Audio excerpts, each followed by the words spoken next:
गरीब लड़के से भारत का सबसे बड़ा बिजनेसमैन। भाग 1, संघर्ष की शुरुआत। सुबह के 5 बजे थे। एक छोटे से गांव में 19 साल का आर्यन अपनी पुरानी साइकिल पर दूध के डिब्बे लेकर निकल पड़ा। ठंडी हवा चल रही थी, लेकिन उसके चेहरे पर कोई मुस्कान नहीं थी, क्योंकि उसके घर पर 25 लाख रुपए का कर्ज था। उसके पिता रामलाल एक छोटे किसान थे। बार बार फसल खराब होने से उन्होंने बैंक और साहूकार दोनों से कर्ज ले लिया था। हर महीने सूद बढ़ता जा रहा था। एक दिन बैंक के अधिकारी घर पहुंचे। उन्होंने गुस्से में कहा, अगर 1 महीने में पैसे नहीं मिले तो ये घर और खेत दोनों नीलाम कर दिए जाएंगे। ये सुनकर आर्यन की मां रोने लगी। पिता चुपचाप आंगन में बैठ गए। उस रात आर्यन ने पहली बार अपने पिता की आंखों में हार देखी। अगली सुबह पिता ने कहा, बेटा पढ़ाई छोड़ दे, अब घर चलाना जरूरी है। आर्यन की आंखों से आंसू निकल आए। उसका सपना था एक बड़ा बिजनेसमैन बनने का, लेकिन मजबूरी के आगे सपना छोटा पड़ गया। उसने कॉलेज छोड़ दिया, दिन में मजदूरी और रात में गोदाम में काम। 18-18 घंटे मेहनत, लेकिन महीने के आखिर में सिर्फ 12,000 रुपए की कमाई। एक दिन गोदाम के मालिक ने सबके सामने उसका अपमान किया। गरीब लोग सिर्फ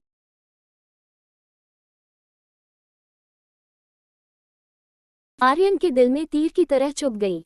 उसने उसी दिन मन में कसम खाई, ग्रेटर देन एक दिन मैं इतना बड़ा बिजनेसमैन बनूंगा कि लोग मेरा नाम लेकर बिजनेस सीखेंगे। लेकिन उसे नहीं पता था कि किस्मत उसके लिए इससे भी बड़ा इम्तिहान लेकर आने वाली थी। उसी रात घर लौटते समय उसे एक अनजान नंबर से फोन आया। फोन उठाते ही उसके पैरों तले जमीन खिसक गई। आवाज आए, जल्दी अस्पताल पहुंचो, तुम्हारे पिताजी का एक्सीडेंट हो गया है। आर्यन के हाथ से मोबाइल गिर गया। वह पूरी ताकत से अस्पताल की ओर दौड़ पड़ा, लेकिन उसे नहीं पता था कि यह रात उसकी पूरी जिंदगी बदलने वाली है। गरीब लड़के से भारत का सबसे बड़ा बिजनेसमैन। भाग 2, पिता की आखिरी इच्छा। अस्पताल के ऑपरेशन थिएटर के बाहर आर्यन बेचैनी से टहल रहा था। उसकी मां लगातार रो रही थी। कुछ देर बाद डॉक्टर बाहर आए। उन्होंने गंभीर आवाज में कहा, हमें अफसोस है, हम ज्यादा देर तक इन्हें बचा नहीं पाएंगे।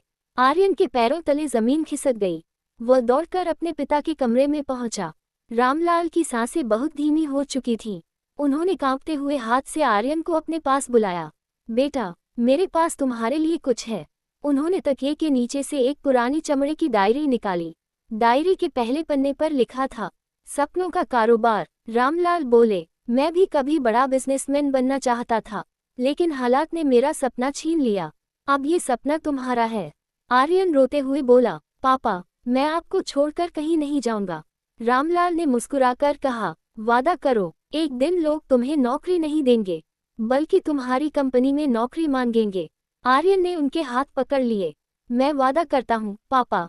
इतना सुनते ही रामलाल ने आखिरी बार अपने बेटे को देखा। उनकी आंखें धीरे धीरे बंद हो गईं। मॉनिटर की आवाज गूंज उठी, बीए। आर्यन जोर जोर से रोने लगा। उसकी दुनिया उजड़ चुकी थी। अंतिम संस्कार के बाद वह अकेला बैठकर अपने पिता की डायरी पढ़ने लगा। डायरी के आखिरी पन्ने पर एक रहस्यमयी पता लिखा था, अगर कभी हार मानने का मन करे तो इस पते पर जरूर जाना। नीचे सिर्फ एक नाम लिखा था, शेखर मल्होत्रा। आर्यन हैरान रह गया, ये शेखर मल्होत्रा कौन थे और पिता ने मरने से पहले उनका नाम क्यों लिखा था। उसे नहीं पता था कि यही नाम उसकी पूरी जिंदगी बदलने वाला था। गरीब लड़के से भारत का सबसे बड़ा बिजनेसमैन। भाग 3, रहस्यमयी करोड़पति से मुलाकात। पिता की 13वीं के बाद आर्यन ने डायरी का आखिरी पन्ना फिर से खोला। उस पर लिखा पता मुंबई के सबसे आलीशान इलाके का था। जेब में सिर्फ 850 रुपए थे, लेकिन पिता की आखिरी इच्छा पूरी करने के लिए वह ट्रेन पकड़कर मुंबई पहुंच गया। सुबह वह उस पते पर पहुंचा। उसके सामने 50 मंजिला कांच की इमारत खड़ी थी। बाहर बड़े अक्षरों में लिखा था, मल्होत्रा ग्लोबल इंडस्ट्रीज। आर्यन घबराते हुए अंदर गया। रिसेप्शनिस्ट ने पूछा, आप किससे मिलना चाहते हैं?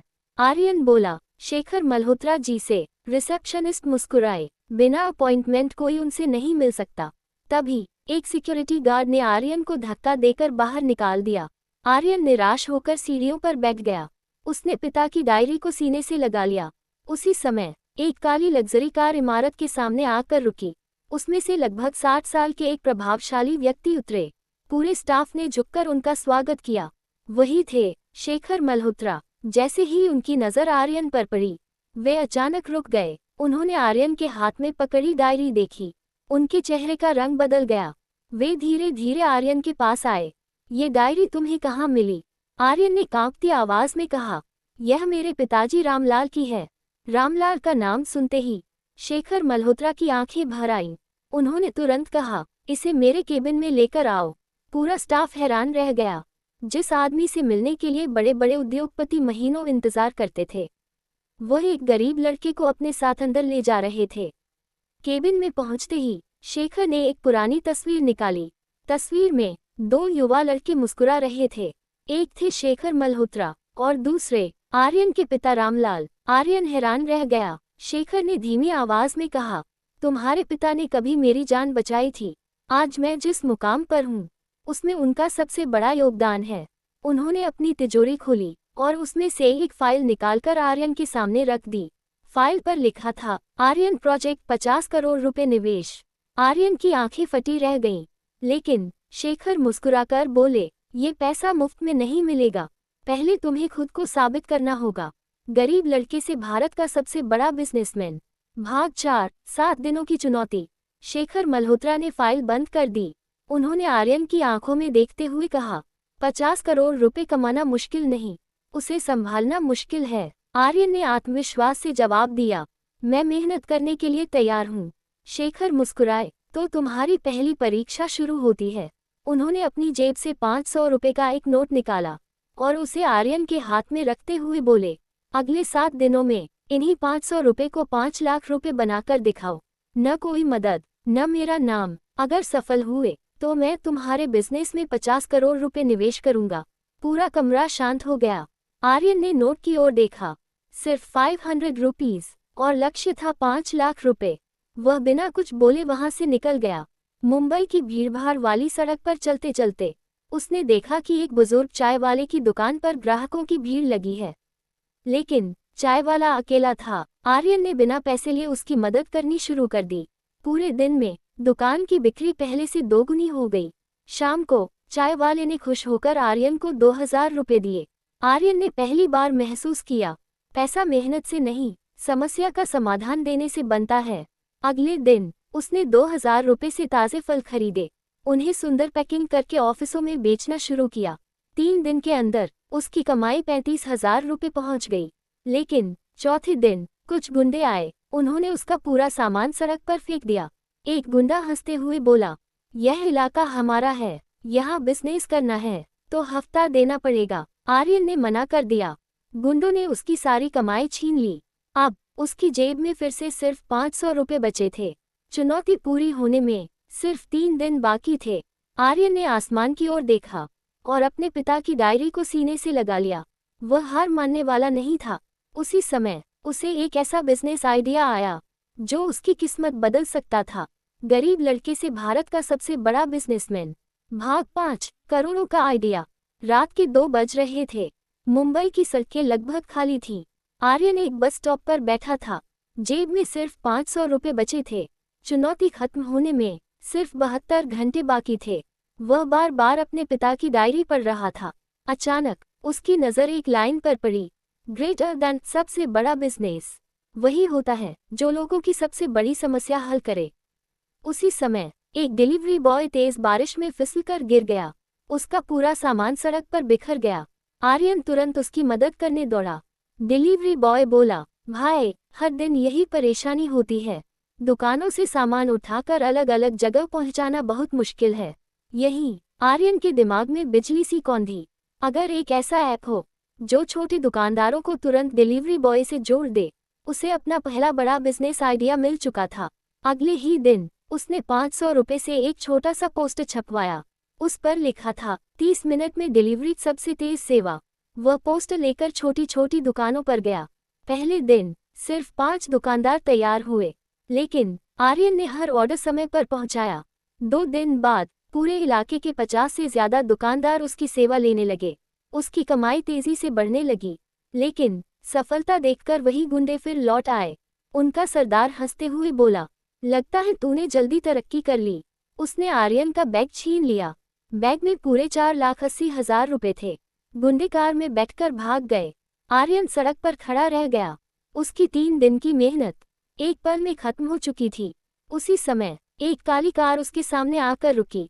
दरवाजा खुला। अंदर बैठे थे शेखर मल्होत्रा। उन्होंने गंभीर आवाज में कहा, आर्यन, अब मैं देखना चाहता हूँ तुम पैसे हारने के बाद भी सपना बचा पाते हो या नहीं। आर्यन ने मुट्ठी बांधी। उसकी आंखों में डर नहीं, सिर्फ जीतने का जुनून था। गरीब लड़के से भारत का सबसे बड़ा बिजनेसमैन। भाग 6, जिंदगी का सबसे बड़ा फैसला। शेखर मल्होत्रा की काली कार धीरे धीरे आर्यन के सामने आकर रुकी। उन्होंने शीशा नीचे किया। अगर मैं चाहूं तो अभी तुम्हें 5 लाख रुपए दे सकता हूँ। आर्यन ने बिना सोचे जवाब दिया, नहीं सर, मैं भीख नहीं, मौका चाहता हूँ। शेखर मुस्कुराए, यही जवाब सुनना चाहता था। वे वहां से चले गए। आर्यन पूरी रात मुंबई की सड़कों पर चलता रहा। सुबह वह एक छोटे से गैराज के सामने रुका। अंदर एक बुजुर्ग मैकेनिक अकेले काम कर रहे थे। आर्यन ने देखा, लोग अपनी पुरानी साइकिलें और बाइक बेचने आ रहे थे, लेकिन उन्हें सही कीमत नहीं मिल रही थी। उसी समय आर्यन के दिमाग में एक नया आइडिया आया। उसने मैकेनिक से कहा, अगर मैं आपके लिए ग्राहक लाऊं, तो क्या आप मुझे कमीशन देंगे? मैकेनिक ने हंसते हुए कहा, अगर बेच पाए तो जरूर। आर्यन ने उसी दिन सोशल मीडिया पर पुरानी बाइक और साइकिलों की तस्वीरें डालनी शुरू कर दी। उसने लोगों को भरोसा दिलाया, सही कीमत, सही सामान। सिर्फ 2 दिनों में उसने 50 से ज्यादा पुरानी बाइक बिकवा दी। उसका कमीशन 6 लाख रुपए हो चुका था। चुनौती पूरी हो गई थी, लेकिन उसी शाम एक लग्जरी कार उसके सामने आकर रुकी। कार से सूट पहने एक आदमी उतरा। उसने अपना परिचय दिया, मेरा नाम विक्रम सिंघानिया है, मैं शहर का सबसे बड़ा बिजनेसमैन हूँ। वह मुस्कुराया और बोला, मुझे तुम्हारा टैलेंट पसंद आया, मेरी कंपनी में नौकरी कर लो, सालाना 50 लाख रुपए दूंगा। आर्यन कुछ पल चुप रहा। उसने अपने पिता की डायरी खोली। उसमें लिखा था, ग्रेटर दैन, नौकरी तुम्हें आराम दे सकती है, लेकिन बिजनेस तुम्हें पहचान देता है। आर्यन ने डायरी बंद की और विक्रम की आंखों में देखकर कहा, माफ कीजिए सर, मैं नौकरी नहीं करूंगा, मैं अपनी कंपनी बनाऊंगा। विक्रम के चेहरे की मुस्कान गायब हो गई। वह धीमे से बोला, आज तुमने मेरा ऑफर ठुकराया है, एक दिन इसी फैसले पर पछताओगे। वह कार में बैठकर चला गया। आर्यन को नहीं पता था कि उसने अभी अभी अपना पहला और सबसे खतरनाक दुश्मन बना लिया है। गरीब लड़के से भारत का सबसे बड़ा बिजनेसमैन। भाग 7, पहली कंपनी की शुरुआत। मुंबई की सुबह आर्यन के लिए किसी नई जिंदगी की शुरुआत जैसी थी। उसने अपनी सारी बचत 6 लाख रुपए लेकर एक छोटा सा ऑफिस किराए पर लिया। ऑफिस में सिर्फ एक पुरानी मेज, 2 कुर्सियां और एक सेकंड हैंड लैपटॉप था, लेकिन उसके सपने करोड़ों के थे। आर्यन ने अपनी कंपनी का नाम रखा, स्काइनोवा सॉल्यूशंस पैट लिमिटेड। उसका पहला लक्ष्य था छोटे दुकानदारों को डिजिटल दुनिया से जोड़ना। कुछ ही दिनों में उसने 5 युवाओं की एक छोटी टीम बना ली। सबके चेहरे पर उत्साह था। लॉन्च का दिन तय हो गया। शेखर मल्होत्रा भी पहली बार उसके ऑफिस आने वाले थे। आर्यन ने पूरी रात जागकर प्रेजेंटेशन तैयार की।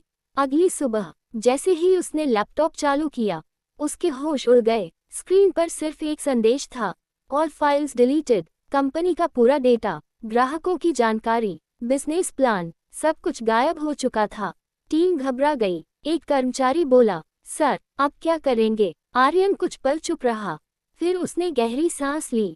अगर मेहनत से बनाया था तो दोबारा भी बना लेंगे। पूरी टीम बिना रुके काम में लग गई। लेकिन उसी समय ऑफिस के बाहर एक काली कार आकर रुकी। उसमें से उतरा विक्रम सिंघानिया। वह मुस्कुराते हुए अंदर आया।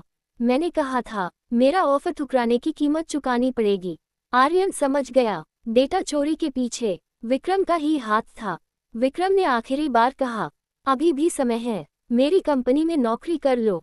आर्यन ने उसकी आंखों में देखते हुए जवाब दिया, मैं हार सकता हूँ, लेकिन झुक नहीं सकता। विक्रम गुस्से में वहां से चला गया। शाम तक आर्यन और उसकी टीम ने पूरी मेहनत से नया प्रेजेंटेशन तैयार कर लिया। ठीक उसी समय शेखर मल्होत्रा ऑफिस पहुंचे। उन्होंने सब कुछ देखा और मुस्कुराकर कहा, आज तुमने साबित कर दिया कि एक सच्चा बिजनेसमैन पैसे से नहीं, हिम्मत से बनता है। फिर उन्होंने अपने बैग से एक चेक निकाला। उस पर लिखा था 50 करोड़ रुपए, 50 करोड़ रुपए। आर्यन की आंखें नम हो गईं। उसका सपना अब सच होने वाला था। लेकिन उसी समय ऑफिस की लाइट अचानक बंद हो गई और बाहर एक जोरदार धमाका हुआ। धड़ाम, पूरा ऑफिस हिल गया। गरीब लड़के से भारत का सबसे बड़ा बिजनेसमैन। भाग 8, करोड़ों की साजिश। ऑफिस के बाहर हुए जोरदार धमाके से पूरा माहौल दहल उठा। कर्मचारी घबराकर बाहर भागे। आर्यन और शेखर मल्होत्रा भी बाहर पहुंचे। उन्होंने देखा कंपनी की नई सव वैन आग की लपटों में घिरी हुई थी। दमकल की गाड़ियां मौके पर पहुंच चुकी थीं। आर्यन ने दौड़कर अंदर जाने की कोशिश की, लेकिन शेखर ने उसका हाथ पकड़ लिया। नहीं आर्यन, अंदर जाना मौत को बुलाना है। कुछ देर बाद आग पर काबू पा लिया गया, लेकिन कंपनी का पूरा डिजिटल सिस्टम जल चुका था। कर्मचारी निराश थे। तभी एक सिक्योरिटी गार्ड भागता हुआ आया। उसके हाथ में एक छोटा सा लिफाफा था। सर, ये धमाके के बाद गेट पर मिला। आर्यन ने लिफाफा खोला। अंदर सिर्फ एक काला कार्ड था। उस पर चांदी के अक्षरों में लिखा था, ब्लैक टाइगर ग्रुप, बिजनेस में सिर्फ एक राजा होता है। नीचे लाल स्याही से लिखा था, अगला निशाना तुम हो। पूरा ऑफिस सन्न रह गया। शेखर मल्होत्रा का चेहरा गंभीर हो गया। उन्होंने धीमी आवाज में कहा, मैंने सोचा था ये लोग खत्म हो चुके हैं। आर्यन ने पूछा, ये ब्लैक टाइगर ग्रुप कौन है? शेखर ने गहरी सांस ली।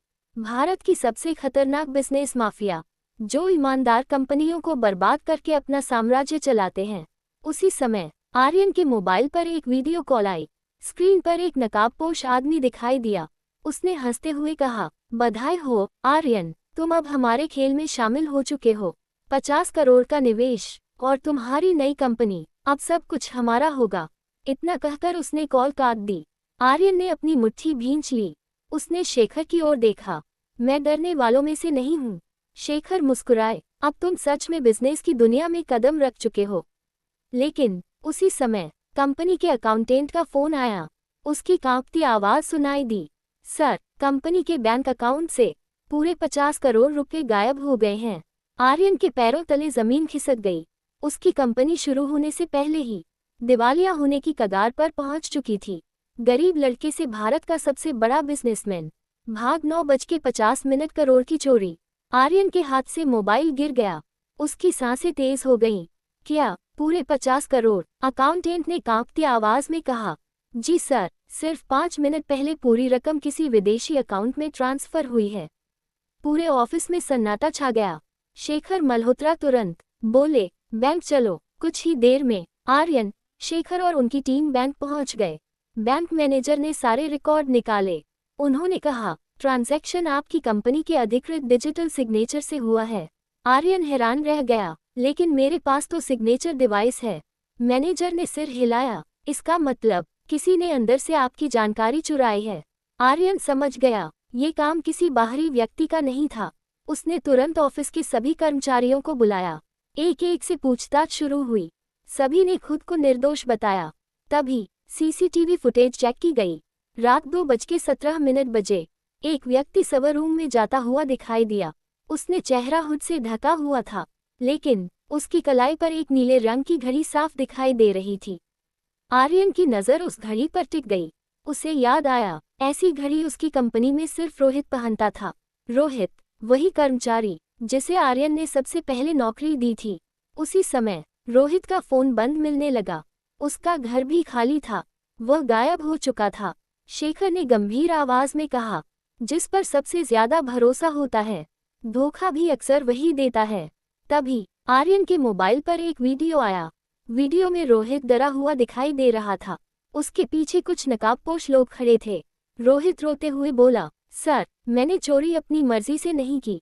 ब्लैक टाइगर ग्रुप ने मेरे परिवार को बंधक बना लिया है। अगर मैंने उनकी बात नहीं मानी तो वे सबको मार देंगे। वीडियो अचानक बंद हो गया। आर्यन की आंखों में गुस्सा भर गया। उसे समझ आ गया कि यह सिर्फ पैसों की लड़ाई नहीं रही, अब ये जिंदगियां बचाने की लड़ाई थी। उसी समय एक अनजान नंबर से मैसेज आया, राउंड पुशपिन, अगर रोहित और अपने 50 करोड़ वापस चाहिए तो आज रात 11 बजे पुराने बंदरगाह पर अकेले आना। नीचे लिखा था, ब्लैक टाइगर। आर्यन ने मुट्ठी भींच ली। आज फैसला होगा, या तो मैं जीतूंगा या ब्लैक टाइगर। गरीब लड़के से भारत का सबसे बड़ा बिजनेसमैन। भाग 10, ब्लैक टाइगर से पहली भिड़ंत। रात के 11 बजे मुंबई का पुराना बंदरगाह पूरी तरह सुनसान था। चारों तरफ घना कोहरा, समुद्र की तेज लहरें और दूर खड़े पुराने कंटेनर। आर्यन अकेला वहां पहुंचा। उसे अचानक एक आवाज सुनाई दी। स्वागत है, आर्यन। उसने पीछे मुड़कर देखा। करीब 20 हथियारबंद लोग उसे चारों ओर से घेर चुके थे। उनके बीच से काले सूट और काले मुखौटे में एक आदमी बाहर आया। वही था ब्लैक टाइगर। वह मुस्कुराया। तुम्हारे अंदर हिम्मत है, इसलिए तुम जिंदा हो, आर्यन ने गुस्से में कहा। रोहित कहाँ है? ब्लैक टाइगर ने उंगली से इशारा किया। एक कंटेनर का दरवाजा खुला। अंदर रोहित और उसका परिवार रस्सियों से बंधे हुए थे। रोहित रोते हुए बोला, सर, मुझे माफ कर दीजिए। आर्यन ने ब्लैक टाइगर की ओर देखा। उन्हें छोड़ दो, तुम्हें जो चाहिए मुझसे ले लो। ब्लैक टाइगर हंसने लगा। मुझे सिर्फ तुम्हारे 50 करोड़ नहीं चाहिए, मुझे तुम्हारी पूरी कंपनी चाहिए। उसने एक फाइल आर्यन की ओर फेंकी। उस पर लिखा था, कंपनी ट्रांसफर एग्रीमेंट, साइन करो और सबको जिंदा ले जाओ। आर्यन ने फाइल उठाई, कुछ पल तक उसे देखा। फिर उसने फाइल के टुकड़े टुकड़े कर दिए। मेरी कंपनी बिकाऊ नहीं है। ब्लैक टाइगर का चेहरा गुस्से से लाल हो गया। उसने हाथ उठाया। सभी गुंडों ने अपनी बंदूकें आर्यन पर तान दी। तभी अचानक पूरे बंदरगाह की लाइटें जल उठीं। रुको! चारों तरफ से पुलिस की गाड़ियां पहुंच गईं। सायरन गूंजने लगे। कोई भागेगा नहीं। ब्लैक टाइगर मुस्कुराया। मैं इतनी आसानी से नहीं पकड़ा जाता। उसने धुएं वाला बम फेंका। पूरा इलाका धुएं से भर गया। कुछ सेकंड बाद धुआं छटा। रोहित और उसका परिवार तो सुरक्षित थे, लेकिन ब्लैक टाइगर गायब हो चुका था। जमीन पर सिर्फ एक काला कार्ड पड़ा था। उस पर सुनहरे अक्षरों में लिखा था, ये तो सिर्फ शुरुआत है, अगली बार मैं तुम्हारी सबसे बड़ी ताकत छीन लूंगा। आर्यन ने कार्ड अपनी मुट्ठी में दबा लिया। उसे महसूस हो गया कि यह लड़ाई अब और भी खतरनाक होने वाली है। भाग 10 समाप्त। गरीब लड़के से भारत का सबसे बड़ा बिजनेसमैन। भाग 11, सबसे बड़ा विश्वासघात। पुराने बंदरगाह की घटना के बाद आर्यन अपनी कंपनी लौट आया। रोहित और उसका परिवार सुरक्षित थे, लेकिन ब्लैक टाइगर का आखिरी संदेश उसके दिमाग में गूंज रहा था, ग्रेटर देन, अगली बार मैं तुम्हारी सबसे बड़ी ताकत छीन लूंगा। अगली सुबह कंपनी में एक बड़ी मीटिंग बुलाई गई। सभी कर्मचारी मौजूद थे। शेखर मल्होत्रा भी वहीं बैठे थे। अचानक कंपनी का मुख्य सर्वर अपने आप बंद हो गया। सभी कंप्यूटरों की स्क्रीन काली पड़ गई। कुछ ही सेकंड बाद एक संदेश दिखाई दिया, तुम्हारे बीच मेरा आदमी मौजूद है। पूरे ऑफिस में खामोशी छा गई। हर कोई एक दूसरे को शक की नजरों से देखने लगा। आर्यन ने तुरंत आईटी टीम को बुलाया। कई घंटों की जांच के बाद एक चौंकाने वाली रिपोर्ट सामने आई। पिछले 6 महीनों से कंपनी की हर गोपनीय जानकारी किसी अज्ञात ईमेल पर भेजी जा रही थी। उस ईमेल तक पहुंचने का अधिकार सिर्फ एक व्यक्ति के पास था। वह नाम देखकर आर्यन के हाथ कांप गए। रिया शर्मा। रिया, जो कंपनी की ऑपरेशंस हेड थी, जिसने शुरू से हर मुश्किल में आर्यन का साथ दिया था। आर्यन ने तुरंत रिया को अपने केबिन में बुलाया। रिया अंदर आई तो उसकी आंखों में आंसू थे। वह बोली, सर, मैंने कोई गद्दारी नहीं की। तभी आर्यन के मोबाइल पर एक वीडियो आया। वीडियो में रिया का छोटा भाई कुछ गुंडों के कब्जे में था। ब्लैक टाइगर की आवाज आए, रिया को हमने मजबूर किया। अगर उसने हमारी बात नहीं मानी तो उसका भाई जिंदा नहीं बचेगा। रिया फूट फूट कर रोने लगी। सर, मैं आपको धोखा नहीं देना चाहती थी, लेकिन मेरे भाई की जान। आर्यन कुछ पल चुप रहा, फिर उसने रिया के कंधे पर हाथ रखा। तुम गद्दार नहीं हो, तुम भी ब्लैक टाइगर की शिकार हो, शेखर मल्होत्रा ने गंभीर स्वर में कहा। अब हमला करने का समय आ गया है।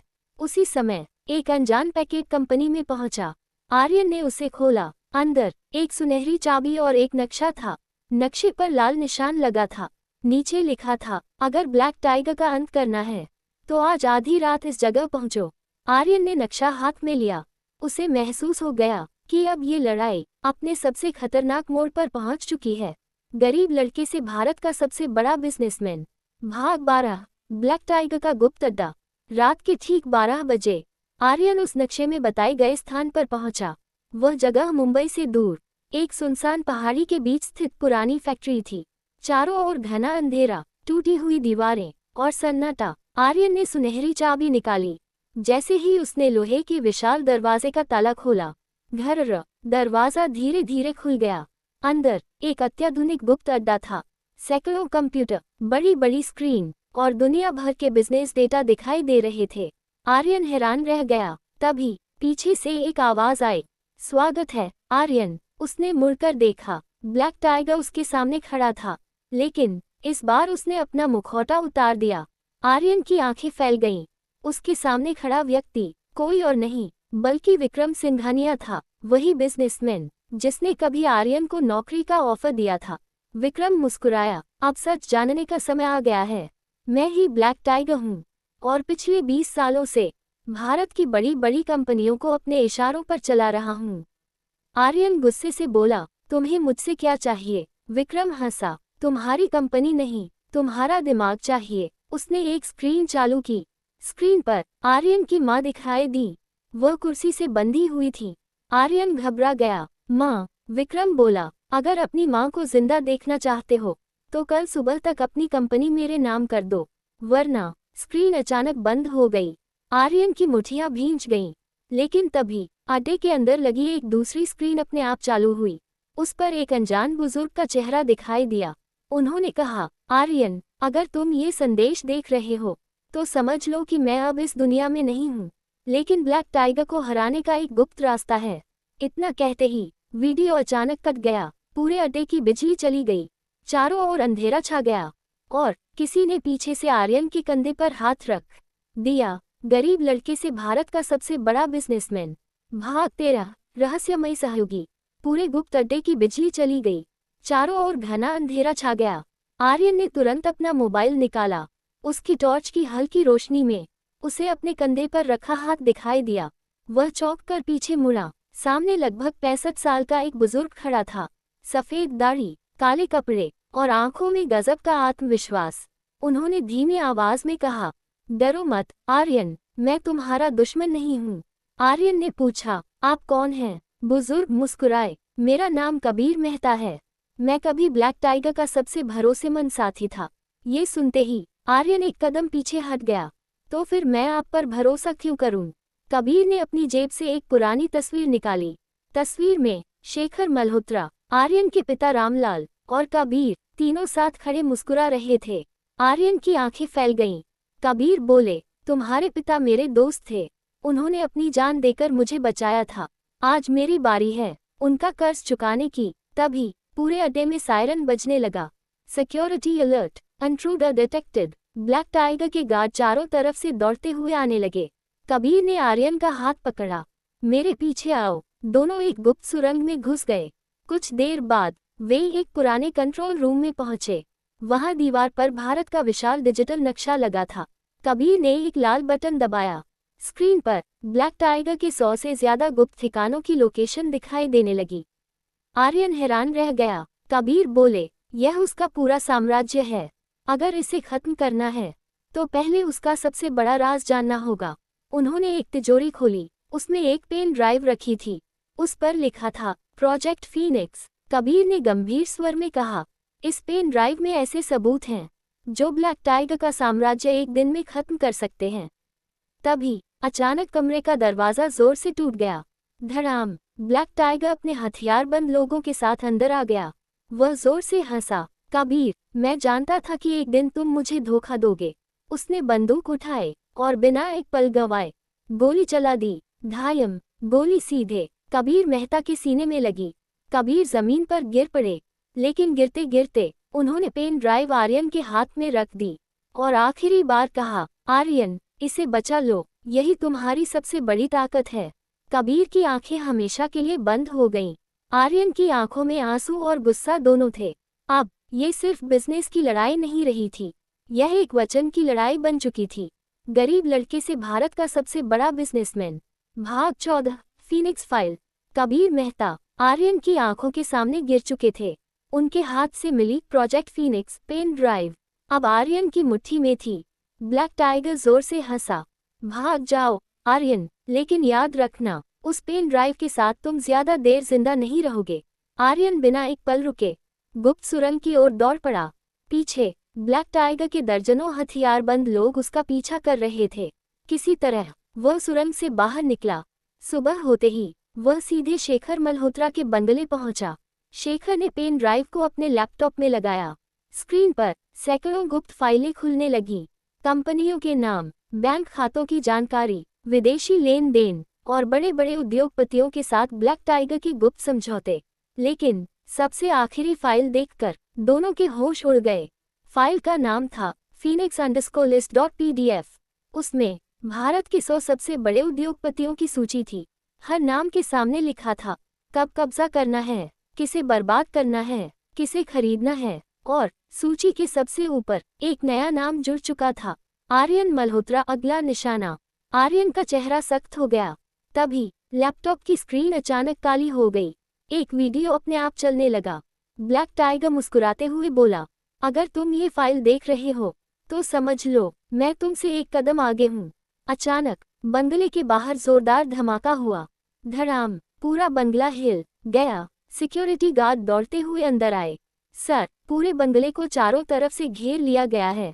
खिड़की से बाहर देखा तो दर्जनों काली एसयूवी और सैकड़ों हथियारबंद लोग बंगले को घेर चुके थे। ब्लैक टाइगर की आवाज स्पीकर पर गूंजी, आर्यन, अब तुम्हारे पास सिर्फ 1 घंटा है। या तो पेन ड्राइव मुझे सौंप दो, या फिर आज तुम्हारा साम्राज्य खत्म हो जाएगा। आर्यन ने पेन ड्राइव अपनी जेब में रखी। उसने शेखर की ओर देखा और मुस्कुराकर कहा, अब लड़ाई छिपकर नहीं, सामने से होगी। शेखर ने भी अपना हाथ आगे बढ़ाया। दोनों ने एक दूसरे का हाथ मजबूती से थाम लिया। युद्ध शुरू हो चुका था। गरीब लड़के से भारत का सबसे बड़ा बिजनेसमैन। भाग 15, अंतिम युद्ध की शुरुआत। सुबह के ठीक 6 बजे शेखर मल्होत्रा का पूरा बंगला ब्लैक टाइगर के हथियारबंद लोगों से घिर चुका था। सैकड़ों काली गाड़ियां, ड्रोन कैमरे और स्नाइपर हर छत पर तैनात थे। आर्यन खिड़की से बाहर देख रहा था। शेखर ने कहा, अगर हम यहीं रुके तो जिंदा बाहर नहीं निकल पाएंगे। आर्यन मुस्कुराया, तो फिर हम बाहर नहीं निकलेंगे, उन्हें अंदर बुलाएंगे। शेखर हैरान रह गए। आर्यन ने तुरंत अपनी टीम को कॉल किया। कुछ ही मिनटों में पूरे बंगले की बिजली बंद कर दी गई। बाहर खड़े ब्लैक टाइगर के लोग समझ नहीं पाए कि अंदर क्या हो रहा है। तभी मुख्य दरवाजा अपने आप खुल गया। ब्लैक टाइगर के लोग अंदर घुसने लगे, लेकिन जैसे ही वे हॉल में पहुंचे, धड़ाम, स्टील के भारी दरवाजे बंद हो गए। वे अंदर ही फंस गए। उसी समय छत से धुआं फैलने लगा। गुंडों में अफरा तफरी मच गई। आर्यन और उसकी टीम गुप्त रास्ते से बाहर निकल चुके थे। बाहर पहुंचते ही आर्यन सीधे मीडिया ऑफिस पहुंचा। उसने प्रोजेक्ट फीनिक्स की कुछ अहम फाइलें देश के सबसे बड़े न्यूज़ चैनलों को भेज दी। कुछ ही मिनटों में पूरे देश में ब्रेकिंग न्यूज़ चलने लगी। ब्लैक टाइगर का काला साम्राज्य बेनकाब। पुलिस, ईडी और सीबीआई की टीमें एक साथ देश भर में छापेमारी करने लगी। ब्लैक टाइगर के कई गोदाम, बैंक अकाउंट और फर्जी कंपनियां सील कर दी गईं। ये खबर देखते ही ब्लैक टाइगर आग बबूला हो गया। उसने गुस्से में मेज पर मुक्का मारा, आर्यन, अब ये लड़ाई सिर्फ बिजनेस की नहीं रही, अब मैं तुम्हें बर्बाद कर दूंगा। उसी समय एक आदमी भागता हुआ उसके पास आया। सर, मुसीबत हो गई। ब्लैक टाइगर गरजा, अब क्या हुआ? आदमी कांपते हुए बोला, हमारे 200 करोड़ रुपए वाले गुप्त खाते फ्रीज हो गए हैं और हमारे कई लोग गिरफ्तार हो चुके हैं। पहली बार ब्लैक टाइगर के चेहरे पर डर दिखाई दिया, लेकिन अभी सबसे बड़ा झटका बाकी था। आर्यन के मोबाइल पर एक वीडियो कॉल आई। स्क्रीन पर उसकी मां मुस्कुराती हुई दिखाई दी। उनके साथ एक पुलिस अधिकारी खड़ा था। आर्यन, तुम्हारी मां अब सुरक्षित हैं। आर्यन की आंखों में खुशी के आंसू आ गए, लेकिन तभी पुलिस अधिकारी का चेहरा गंभीर हो गया। उन्होंने कहा, आर्यन, हमें एक और जानकारी मिली है। ब्लैक टाइगर का असली बॉस विक्रम सिंघानिया भी नहीं है। आर्यन स्तब्ध रह गया। क्या? अगर विक्रम ब्लैक टाइगर नहीं, तो फिर इस पूरे खेल का असली मास्टरमाइंड कौन था? गरीब लड़के से भारत का सबसे बड़ा बिजनेसमैन। भाग 16, असली मास्टरमाइंड। पुलिस अधिकारी की बात सुनकर आर्यन कुछ पल के लिए बिल्कुल शांत हो गया। अगर विक्रम असली ब्लैक टाइगर नहीं, तो फिर वह किसके लिए काम कर रहा था? पुलिस अधिकारी ने एक गोपनीय फाइल आर्यन के हाथ में रखी। उस पर लिखा था, ऑपरेशन शैडो किंग। आर्यन ने फाइल खोली। अंदर एक तस्वीर थी। तस्वीर देखकर शेखर मल्होत्रा के हाथ कांपने लगे। उन्होंने धीरे से कहा, नहीं, यह जिंदा नहीं हो सकता। आर्यन ने तस्वीर देखी। वह आदमी कोई और नहीं बल्कि रघुवीर मल्होत्रा था, शेखर मल्होत्रा का बड़ा भाई, जिसे 20 साल पहले मृत घोषित कर दिया गया था। आर्यन हैरान रह गया। लेकिन ये कैसे संभव है? शेखर की आंखें भर आईं। उन्होंने कहा, 20 साल पहले हम दोनों ने मिलकर कंपनी शुरू की थी, लेकिन रघुवीर को सिर्फ पैसा चाहिए था और मुझे ईमानदारी। एक दिन रघुवीर अचानक गायब हो गया। सबको लगा उसकी मौत हो चुकी है, लेकिन असलियत कुछ और थी। उसी समय कमरे की सभी स्क्रीन अपने आप चालू हो गईं। स्क्रीन पर एक आलीशान अंडरग्राउंड कंट्रोल रूम दिखाई दिया। बीच में काले सिंहासन पर बैठा एक बुजुर्ग मुस्कुरा रहा था। उसने धीरे धीरे अपना चेहरा उठाया। वही था रघुवीर मल्होत्रा। वह मुस्कुराकर बोला, स्वागत है मेरे छोटे भाई और आर्यन। तुमने अच्छा खेला, लेकिन असली खेल अब शुरू होगा। रघुवीर ने ताली बजाई। पीछे विशाल स्क्रीन पर दुनिया के कई देशों का नक्शा दिखाई दिया। उसने कहा, ब्लैक टाइगर सिर्फ भारत में नहीं, 30 देशों में फैला हुआ है और विक्रम सिर्फ मेरा एक मोहरा था। इतना कहकर उसने एक लाल बटन दबाया। पूरे भारत में ब्लैक टाइगर की बची हुई कंपनियां सक्रिय हो गईं। शेयर मार्केट में हड़कंप मच गया। कई बड़ी कंपनियों के सबब बंद हो गए। लाखों लोगों का पैसा अटक गया। रघुवीर जोर से हंसा। अब देखता हूँ एक नया लड़का पूरे साम्राज्य को कैसे रोकता है। वीडियो बंद हो गया। कमरे में सन्नाटा छा गया। आर्यन ने गहरी सांस ली। उसने शेखर की ओर देखा और कहा, अब ये लड़ाई सिर्फ मेरी कंपनी की नहीं, पूरे देश की अर्थव्यवस्था की है। शेखर ने सिर हिलाया, और इस बार हमें जीतना ही होगा। उसी समय आर्यन के मोबाइल पर एक नया मैसेज आया, राउंड पुष्पिन, अगर हिम्मत है तो 24 घंटे के अंदर दुबई आओ, यही होगा आखिरी खेल। रघुवीर मल्होत्रा। आर्यन ने फोन बंद किया। उसकी आंखों में अब डर नहीं, सिर्फ जीतने का संकल्प था। गरीब लड़के से भारत का सबसे बड़ा बिजनेसमैन। भाग 17। दुबई का अंतिम खेल। मुंबई एयरपोर्ट। रात के 2 बजे आर्यन, शेखर मल्होत्रा और उनकी छोटी सी टीम दुबई जाने वाली फ्लाइट में सवार हो गए। किसी को नहीं पता था कि वहां उनका इंतजार मौत कर रही थी। योजक चिन्ह, योजक चिन्ह, योजक चिन्ह। सुबह दुबई की ऊंची ऊंची इमारतों के बीच एक काली लिमोजीन आर्यन के सामने आकर रुकी। ड्राइवर ने कहा, मिस्टर आर्यन, मिस्टर रघुवीर आपका इंतजार कर रहे हैं। आर्यन बिना डरे कार में बैठ गया। कुछ देर बाद कार शहर से दूर रेगिस्तान के बीच बने एक विशाल काले महल के सामने रुकी। महल के ऊपर एक विशाल काले बाग, ब्लैक टाइगर का चिन्ह चमक रहा था। योजक चिन्ह, योजक चिन्ह, योजक चिन्ह। आर्यन अंदर पहुंचा। हॉल के बीचों बीच रघुवीर मल्होत्रा सिंहासन पर बैठा था। उसके चारों ओर दुनिया के बड़े उद्योगपति और विदेशी निवेशक मौजूद थे। रघुवीर मुस्कुराया, स्वागत है आर्यन, आज तुम्हारे सामने 2 रास्ते हैं। पहला, मेरे साथ मिल जाओ और पूरी दुनिया की सबसे बड़ी कंपनी के मालिक बन जाओ। दूसरा, मेरा विरोध करो और सब कुछ खो दो। आर्यन ने बिना सोचे जवाब दिया, मैं अपने पिता के सिद्धांत कभी नहीं बेचूंगा। पूरा हॉल तालियों और ठहाकों से गूंज उठा। रघुवीर हंसने लगा, योजक चिन्ह, योजक चिन्ह, योजक चिन्ह। तभी एक विशाल लेड स्क्रीन चालू हुई। उस पर आर्यन की कंपनी स्काइनोवा सॉल्यूशंस का लाइव डेटा दिखाई दे रहा था। रघुवीर बोला, सिर्फ एक बटन दबाऊंगा और तुम्हारी पूरी कंपनी हमेशा के लिए खत्म हो जाएगी। उसने लाल बटन की ओर हाथ बढ़ाया। उसी समय आर्यन मुस्कुराया, देर हो चुकी है। रघुवीर चौंक गया। आर्यन ने अपना लैपटॉप खोला।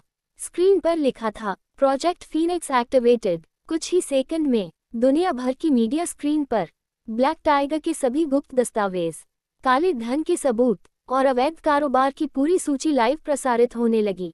विदेशी पुलिस, इंटरपोल और कई देशों की एजेंसियां एक साथ सक्रिय हो गईं।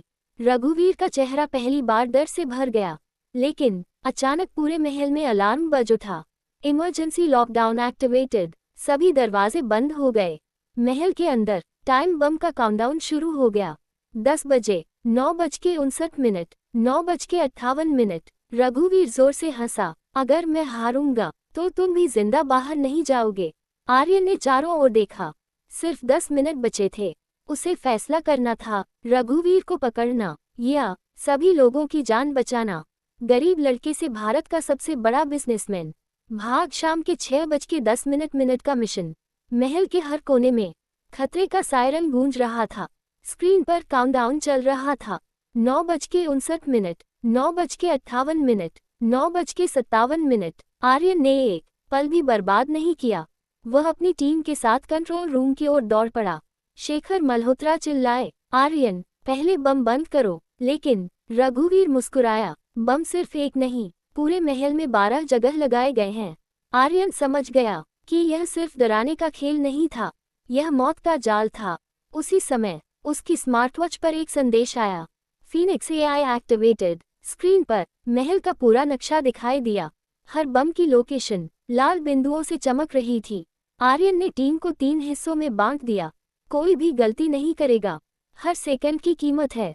पूरी टीम अलग अलग दिशाओं में दौड़ पड़ी। इधर रघुवीर अपने प्राइवेट हेलीकॉप्टर की ओर बढ़ रहा था। वह हंसते हुए बोला, तुम लोगों को बचाते रहो, मैं फिर से नया साम्राज्य खड़ा कर लूंगा। आर्यन ने देखा, अगर रघुवीर भाग गया तो सारी मेहनत बेकार हो जाएगी, लेकिन अगर उसने उसका पीछा किया तो सैकड़ों लोग मारे जा सकते थे। उसने एक कठिन फैसला लिया, पहले लोगों की जान, फिर दुश्मन। टीम ने मिलकर एक एक करके 11 बम निष्क्रिय कर दिए, लेकिन आखिरी बम नहीं मिल रहा था। काउंटडाउन, रात के 1:45, रात के 12:44। तभी आर्यन की नज़र रघुवीर के सिंहासन पर पड़ी। उसने सिंहासन हटाया, नीचे एक विशाल टाइम बम लगा था। रात के 12:20। आर्यन ने वायर देखे, लाल, नीला और काला। गलत तार काटते ही पूरा महल उड़ जाता। उसी समय कबीर मेहता की दी हुई पेन ड्राइव की याद आई। उसमें लिखा एक सुरक्षा कोड। आर्यन को याद था, उसने वही कोड डाला। रात के 12:05, रात के 12:04, रात के 12:03। अचानक स्क्रीन पर हरी लाइट जल उठी। Bomb diffused successfully. पूरे महल में सन्नाटा छा गया। सभी ने राहत की सांस ली, लेकिन बाहर से हेलीकॉप्टर उड़ने की आवाज आई। आर्यन बाहर दौड़ा, उसने देखा रघुवीर का हेलीकॉप्टर आसमान में उड़ चुका था। रघुवीर ने खिड़की से झांकते हुए हंसकर कहा, आर्यन तुमने लोगों को बचा लिया, लेकिन मुझे नहीं रोक पाए। इतना कहकर हेलीकॉप्टर बादलों में गायब हो गया। आर्यन ने मुट्ठी भींच ली। उसे पता था युद्ध अभी खत्म नहीं हुआ था। गरीब लड़के से भारत का सबसे बड़ा बिजनेसमैन। भाग 19, आखिरी पीछा। दुबई की रात, रघुवीर मल्होत्रा का हेलीकॉप्टर बादलों के बीच गायब हो चुका था। आर्यन मुट्ठी भींचे आसमान की ओर देख रहा था। तभी इंटरपोल के अधिकारी उसके पास आए। उन्होंने कहा, आर्यन हमें रघुवीर की आखिरी लोकेशन मिल गई है। उन्होंने स्क्रीन पर एक नक्शा दिखाया, हिंद महासागर के बीच एक छोटा सा रहस्यमय द्वीप। उसका नाम था शैडो आइलैंड। अधिकारी बोले, यहीं से वह पूरी दुनिया का नेटवर्क चला रहा है, लेकिन आज तक वहां गया कोई भी इंसान जिंदा वापस नहीं आया। आर्यन बिना डरे बोला, मैं जाऊंगा। योजक चिन्ह, योजक चिन्ह, योजक चिन्ह। अगले दिन इंटरपोल की स्पेशल टीम और आर्यन हेलीकॉप्टर से शैडो आइलैंड पहुंचे। चारों ओर घना जंगल, ऊंचे पहाड़ और समुद्र की खतरनाक लहरें। द्वीप के बीचों बीच एक विशाल काला किला दिखाई दे रहा था। वही रघुवीर का अंतिम अड्डा था। जैसे ही टीम आगे बढ़ी, अचानक धड़ाम, जमीन में विस्फोट हुआ। टीम का एक रास्ता बंद हो गया। चारों ओर से ब्लैक टाइगर के हथियारबंद लोग निकल आए। गोलियों की आवाज गूंज उठी। धायम, धायम, धायम। आर्यन और इंटरपोल की टीम ने जवाबी कार्रवाई शुरू कर दी। कई मिनटों तक भयंकर मुठभेड़ चलती रही। आखिरकार वे किले के अंदर पहुंच गए। विशाल हॉल में रघुवीर मल्होत्रा उनका इंतजार कर रहा था। वह शांत होकर बोला, आर्यन मैं जानता था तुम यहाँ जरूर आओगे। उसने एक रिमोट उठाया, पूरे किले की दीवारें खुलने लगीं। अंदर सोने की ईंटों के पहाड़, अरबों डॉलर और दुनिया भर के गुप्त दस्तावेज रखे थे। रघुवीर हंसते हुए बोला, ये है मेरा असली साम्राज्य। अगर चाहो तो आधा तुम्हारा और आधा मेरा। आर्यन ने उसकी आंखों में देखकर कहा, जिस दौलत में लोगों के आंसू हों, वह मेरे किसी काम की नहीं। रघुवीर का चेहरा गुस्से से लाल हो गया। उसने बंदूक निकाल ली। आर्यन भी तैयार हो गया। दोनों आमने सामने खड़े थे। उसी समय पूरे किले में सायरन बज उठा। Self destruct activated. स्क्रीन पर काउंटडाउन शुरू हो गया। 30, 00, 29, 59। रघुवीर हंसा, अगर मैं नहीं बचूंगा तो ये साम्राज्य भी नहीं बचेगा। आर्यन समझ गया, अब सिर्फ रघुवीर को हराना नहीं, बल्कि पूरे द्वीप से सभी को सुरक्षित निकालना भी जरूरी था। गरीब लड़के से भारत का सबसे बड़ा बिजनेसमैन। भाग 20, अंतिम मुकाबला। किले के हर कोने में अलार्म गूंज रहा था। स्क्रीन पर काउंटडाउन चल रहा था। 30, 00, 29, 59, 29, 58। इंटरपोल की टीम सभी लोगों को बाहर निकालने लगी, लेकिन रघुवीर मल्होत्रा वही खड़ा मुस्कुरा रहा था। उसने कहा, आर्यन, आज फैसला होगा, या तो तुम या मैं। उसने अपनी बंदूक आर्यन पर तान दी। धायम, गोली आर्यन के कंधे को छूते हुए निकल गई। आर्यन गिरा, लेकिन तुरंत उठ खड़ा हुआ। उसने पास पड़ी लोहे की रॉड उठाई। दोनों के बीच भीषण संघर्ष शुरू हो गया। कभी मुक्के, कभी लात, कभी लोहे की रॉड। पूरा हॉल युद्धभूमि बन चुका था। उधर काउंटडाउन तेजी से घट रहा था। 10 बजे रघुवीर ने आखिरी बार हमला किया, लेकिन आर्यन ने उसका हाथ पकड़कर उसे जमीन पर गिरा दिया। इंटरपोल के अधिकारी दौड़कर आए। उन्होंने रघुवीर को हथकड़ी लगा दी। रघुवीर गुस्से में चिल्लाया, तुम जीत नहीं सकते, मेरे लोग अभी भी दुनिया भर में हैं। आर्यन शांत स्वर में बोला, साम्राज्य डर से बनते हैं, लेकिन हमेशा सच से टूटते हैं। उसी समय इंटरपोल अधिकारी ने सूचना दी, प्रोजेक्ट फीनिक्स के सभी सबूत दुनिया भर की एजेंसियों तक पहुंच चुके हैं। ब्लैक टाइगर नेटवर्क पूरी तरह ध्वस्त हो चुका है। रघुवीर ने पहली बार अपना सिर झुका लिया, लेकिन काउंटडाउन अभी भी चल रहा था। 1:30 बजे पूरी टीम बाहर की ओर दौड़ी। हेलीकॉप्टर तैयार था, सब लोग उसमें सवार हो गए। आखिर में आर्यन ने पीछे मुड़कर उस किले को देखा, जहां से इतने वर्षों तक अपराध का साम्राज्य चलता रहा था।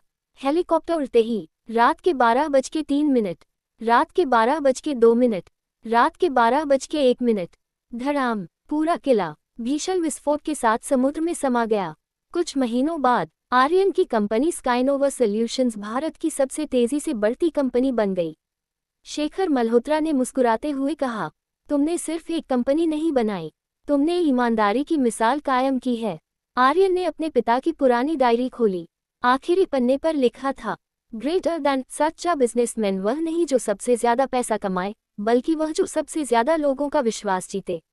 आर्यन ने आसमान की ओर देखा और मुस्कुराया। उसका सफर एक गरीब गांव के लड़की से भारत के सबसे बड़े बिजनेसमैन बनने तक पूरा हो चुका था। समाप्त। जश्न, सीख, मेहनत, ईमानदारी, सही निर्णय और कभी हार न मानने का जज्बा इंसान को सबसे ऊंची सफलता तक पहुंचा सकता है।